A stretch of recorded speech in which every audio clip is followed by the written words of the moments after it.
ജന്മങ്ങളായി ഭാഗം 1. നമ്മുടെ പുതിയ സ്റ്റോറി തുടങ്ങുകയാണ്. എല്ലാവരും കേൾക്കുക, അഭിപ്രായങ്ങൾ പറയുക, ലൈക്ക് ചെയ്യാനും കമൻറ്റ് ചെയ്യാനും മറക്കരുത് കേട്ടോ. പിന്നെ സബ്സ്ക്രൈബ് ചെയ്യാത്തവർ സബ്സ്ക്രൈബ് ചെയ്ത് സപ്പോർട്ട് ചെയ്യണേ. തുടങ്ങാം പുതിയ സ്റ്റോറിയിലേക്ക്. ജന്മങ്ങളായി. സിദ്ധു, നീ ഇത് എവിടെ പോവുകയാ? അവൻ്റെ പുറകെ ഓടിയിറങ്ങി വന്നുകൊണ്ട് അനിരുദ്ധ് ചോദിക്കുന്നുണ്ട്. എന്നാൽ ആ ചോദ്യം കേട്ടതായി പോലും ഭാവിക്കാതെ പടികൾ ഓടിയിറങ്ങി വരികയാണ് സിദ്ധു. പെട്ടെന്ന് അവൻ്റെ കയ്യിൽ കയറി അനിരുദ്ധ് പിടിച്ചു. സിദ്ധാർത്ഥ് തിരിഞ്ഞു നിന്ന് അവനെ രൂക്ഷമായി നോക്കി. ആ നോട്ടം താങ്ങാനാവാതെ അനിരുദ്ധ് അവൻ്റെ കൈവിട്ടു. വീണ്ടും അവൻ പടികൾ ഇറങ്ങി താഴേക്കെത്തി. വലിയ വിശാലമായ ഒരു ലിവിംഗ് റൂം. പണത്തിൻ്റെ ആർഭാടം ആ ലിവിംഗ് റൂമിൽ വിളിച്ചു പറയുന്ന രീതിയിലുള്ള ഇൻറ്റീരിയൽ വർക്ക്. അവിടെ പത്രം വായിച്ചുകൊണ്ട് ഒരു പ്രായമുള്ള ഒരു മുത്തശ്ശി ഇരിക്കുന്നുണ്ട്. മോനെ സിദ്ധു. അവരുടെ വിളിയിൽ സിദ്ധാർത്ഥ് ഒന്ന് നിന്നു. നീ ഇത് എങ്ങോട്ട് പോവുകയാ? അപ്പോഴും അവൻ മൗനം പാലിച്ചതേയുള്ളൂ. മോനെ സിദ്ധു, ഞാൻ ചോദിച്ചത് കേട്ടില്ലേ? നീ ഇത് എവിടെ പോവുക?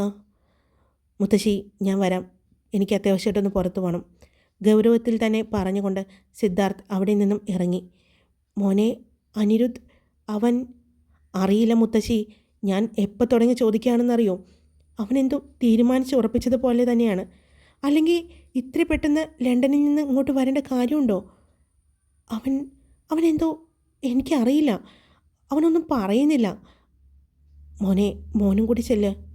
എങ്ങോട്ടാണെന്ന് വിചാരിച്ചിട്ടാണ് മുത്തശ്ശി ഞാൻ ചെല്ലേണ്ടത്? മോനെ ഇപ്പോൾ എന്താ ചെയ്യാം? ഒന്നും ചെയ്യാനില്ല. അവൻ വരുന്നത് വരെ കാത്തിരിക്കാം, അത്ര മാത്രമേ ചെയ്യാനുള്ളൂ. അപ്പോഴാണ് അടുക്കളയിൽ നിന്നും രാധിക ഇറങ്ങി വരുന്നത്. എന്താ അമ്മേ? നിന്നോട് സിദ്ധു വല്ലതും പറഞ്ഞിരുന്നോ? ഇല്ല, ഇന്നലെ ഒത്തിരി ലേറ്റായിട്ടല്ലേ വന്നത്. ഞാൻ ശരിക്കും ഞെട്ടിപ്പോയി കണ്ടപ്പോൾ. ഒന്ന് വിളിച്ചു പറയുക കൂടി ചെയ്യാതെ അവൻ പെട്ടെന്ന്. അത് തന്നെയാണ് ഞങ്ങളും ചോദിക്കുന്നത്. നിനക്കറിയില്ല അനു, അവൻ എന്തിനാ പെട്ടെന്ന് ഇങ്ങോട്ട് പോകുന്നതെന്ന്? ഇല്ല അമ്മേ, എനിക്കറിയില്ല. അറിയുമെങ്കിൽ ഞാൻ നിങ്ങളോട് ചോദിക്കുമോ? എന്തോ വല്ലാത്ത ദേഷ്യത്തിലാണ്. ഇന്നലെ വന്നപ്പോൾ തന്നെ കാണണമായിരുന്നു.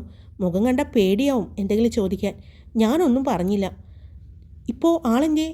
ദേ ഇപ്പോൾ കണ്ടില്ലൊരു വണ്ടി പോയത്. അവൻ പോയോ? പിന്നെ എവിടെയാ പോയേ? അറിയില്ല, ഇനി വരുന്നത് വരെ കാത്തിരിക്കാം. അത് പറഞ്ഞ് മുത്തശ്ശിയും അനിരുദ്ധും അവിടെ തന്നെ ഇരുന്നു. രാധിക വീണ്ടും അടുക്കളയിലേക്ക് തന്നെ തിരിച്ചു പോയി. മോനെ, അവൻ എന്തെങ്കിലും പ്രശ്നം? എനിക്കും പേടിയുണ്ട് മുത്തശ്ശി. അവൾ ഇത്രയും ദേഷ്യത്തിൽ അവൻ പോകുന്നുണ്ടെങ്കിൽ ഉറപ്പായിട്ടും അവളെ കാണാൻ തന്നെയായിരിക്കും. സൂര്യഭദ്രയെ അറിയാം മോനെ, അത് തന്നെയാണ് എന്നെയും പേടിപ്പിക്കുന്നത്. എത്ര പറഞ്ഞാലും അവനത് മനസ്സിലാകുന്നില്ല. അതെങ്ങനെയാണ് മുത്തശ്ശി പറഞ്ഞാൽ മനസ്സിലാകുന്നത്? അവൻ്റെ ഉള്ളിൽ വിഷം കുത്തിവെച്ചിരിക്കുകയല്ലേ. ഇവിടെ ചിലരൊക്കെ നമുക്ക് ഒന്നും ചെയ്യാൻ പറ്റില്ല. അത്രമാത്രം അവൻ്റെ മനസ്സിൽ അവർ സ്വാധീനം ചെലുത്തിക്കഴിഞ്ഞു. അവൻ അന്ധമായി വിശ്വസിക്കുക അവരെ.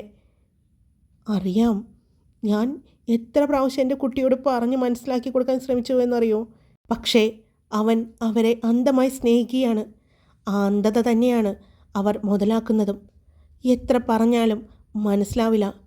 അവന് കണ്ടറിഞ്ഞാലേ അവൻ മനസ്സിലാക്കൂ. പക്ഷേ അപ്പോഴേക്കും എൻ്റെ കുട്ടിയുടെ നന്മയെല്ലാം നശിച്ചു പോയിട്ടുണ്ടാവും, അല്ലെങ്കിൽ അവർ നശിപ്പിച്ചിട്ടുണ്ടാവും. എനിക്ക് പേടിയാകുന്നു, മുത്തശ്ശി പറഞ്ഞു. ഇനി നമുക്ക് ഇതാരൊക്കെയാണെന്ന് പരിചയപ്പെടാം. ഇതാണ് കൈലാസം തറവാട്. കൈലാസം തറവാട്ടിലെ അമ്മയാണ് ഭഗീരഥി അമ്മ. അമ്മയുടെ മൂത്ത മകൻ ചന്ദ്രമേനോൻ്റെയും ഭാര്യ സുഭദ്ര ചന്ദ്രമേനോൻ്റെയും ഒരേയൊരു മകനാണ് സിദ്ധാർത്ഥ് മേനോൻ. മകനും മരുമകളും മരിച്ചതിന് ശേഷം മുത്തശ്ശിയാണ് സിദ്ധാർത്ഥിനെ വളർത്തിയതും എല്ലാം. ഭഗീരഥി അമ്മയ്ക്ക് സിദ്ധാർത്ഥിൻ്റെ അച്ഛനെ കൂടാതെ മറ്റ് 2 മക്കൾ കൂടിയുണ്ട്. അതിൽ രണ്ടാമത്തെ ആളാണ് രവീന്ദ്ര മേനോൻ, ഭാര്യ രാധിക രവീന്ദ്രൻ. അവർക്ക് 2 ആൺമക്കളാണ്. മൂത്ത ആളാണ് അനിരുദ്ധ് മേനോൻ, രണ്ടാമത്തെ മകൻ അദ്വൈത് മേനോൻ. ഇനി ഭഗീരഥമ്മയ്ക്കുള്ളത് ഒരു മകളാണ്. പേര് ഗായത്രി. അവരുടെ ഭർത്താവാണ് പ്രദീപ്. അവർക്ക് 2 പെൺകുട്ടികളാണ്. മൂത്ത മകൾ അഞ്ജലി, രണ്ടാമത്തെ മകൾ അഞ്ജന. ഈ കൈലാസം തറവാട്ടിലെ ഭഗീരഥി അമ്മയുടെ ഭർത്താവായ രാജശേഖര മേനോൻ വർഷങ്ങൾക്ക് മുമ്പ് ഒരു അപകടത്തിൽ മരിച്ചതാണ്. അതിനുശേഷം ആ കുടുംബം നിലനിർത്തി പോന്നത് ഭഗീരഥിയമ്മയായിരുന്നു.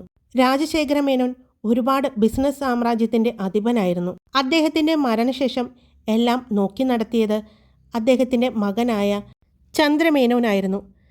അച്ഛൻ ഉണ്ടാക്കിയതിനേക്കാൾ കൂടുതൽ മകനായ ചന്ദ്രമേനോൻ സമ്പാദിച്ചു കൂട്ടി. അദ്ദേഹം ഉണ്ടാക്കിയതെല്ലാം തൻ്റെ മകനായ സിദ്ധാർത്ഥ മേനോനിലേക്ക് വന്നു ചേർന്നു. മകൻ കുഞ്ഞായതുകൊണ്ട് തന്നെ ആ സ്വത്തുക്കളെല്ലാം, ആ ബിസിനസ് സാമ്രാജ്യമെല്ലാം നോക്കി നടത്തിയത് മുത്തശ്ശിയായ ഭഗീരഥി മേനോനായിരുന്നു. ഭർത്താവ് ഉണ്ടാക്കിയ ആ സമ്പാദ്യവും മകനുണ്ടാക്കിയ സമ്പാദ്യങ്ങളും ആ സ്ത്രീ ഇരട്ടിപ്പിച്ചതല്ലാതെ ഒന്നും നശിപ്പിച്ചില്ലായിരുന്നു. അവർ ആ ബിസിനസ് സാമ്രാജ്യം കൈപ്പിടിച്ച് കൊണ്ടുവന്നു.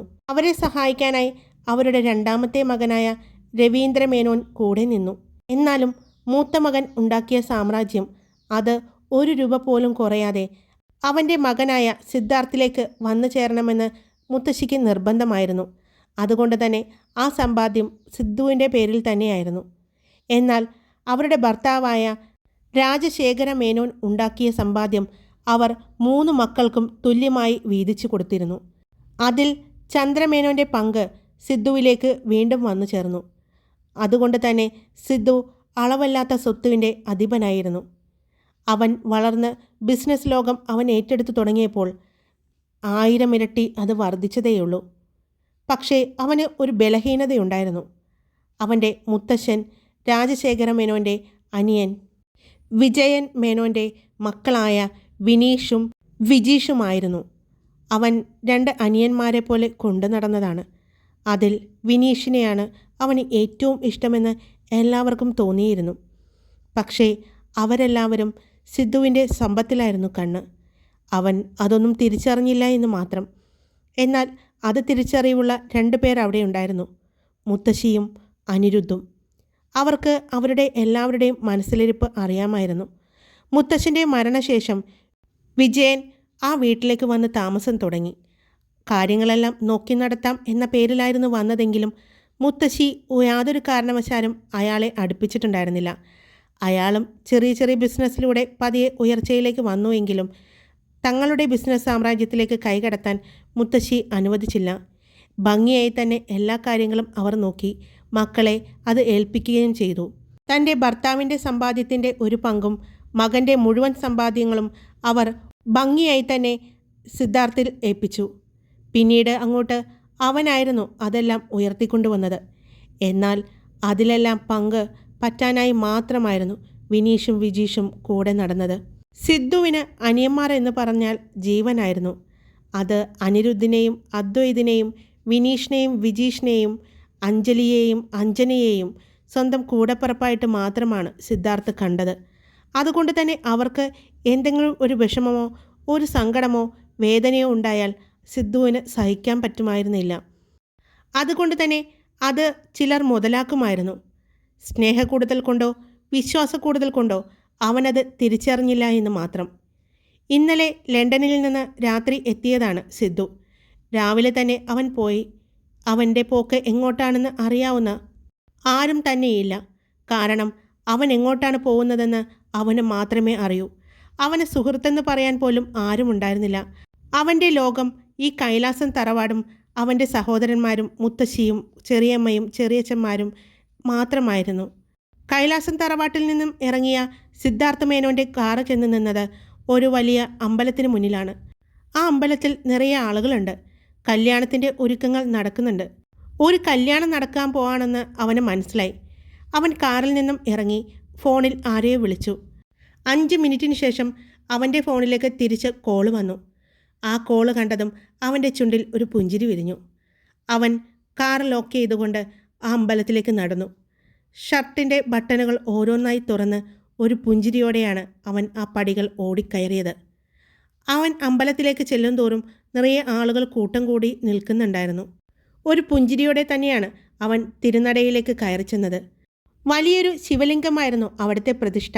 ശിവഭഗവാന് കാവലെന്നതുപോലെ നന്ദിദേവൻ പുറത്തിരിക്കുന്നുണ്ട്. ഷർട്ടൂരി അവൻ നടയിൽ ചെന്ന് പ്രാർത്ഥിച്ചു. അവിടെ അവൻ പ്രാർത്ഥനയോടെ നിൽക്കുമ്പോൾ അവിടെയുള്ള സ്ത്രീകളെല്ലാവരും അവനെ തന്നെ നോക്കുകയായിരുന്നു. ബ്ലാക്ക് ഷർട്ടും കറുത്ത കരയുള്ള മുണ്ടുമായിരുന്നു അവൻ്റെ വേഷം. വിരിഞ്ഞ മാറോടുകൂടി വർക്കൗട്ട് ചെയ്ത് മസിലുകളെല്ലാം എടുത്തറിയുന്നുണ്ട്. കയ്യിൽ വലിയൊരു രുദ്രാക്ഷം കിടക്കുന്നു. കഴുത്തിൽ അധികം ഇറക്കമില്ലാത്ത രീതിയിൽ ഒരു സ്വർണ്ണ ചെയിൻ. ആ ചെയിനിൽ തൂങ്ങിക്കിടക്കുന്ന ഒരു ത്രിശൂലം. ആ ത്രിശൂലത്തിൽ നിന്നും വജ്രത്തിളക്കം. അതിൽ ഡയമണ്ട് പതിപ്പിച്ചിരിക്കുന്നു എന്ന് ഒറ്റ നോട്ടത്തിൽ തന്നെ എല്ലാവർക്കും തിരിച്ചറിയാൻ പറ്റും. അവൻ്റെ വലതുമാറിൽ ഓം എന്നും ത്രിശൂലവും ടാറ്റു ചെയ്തു വെച്ചിട്ടുണ്ട്. അതിനും വല്ലാത്ത ഭംഗി തോന്നിക്കുന്നു.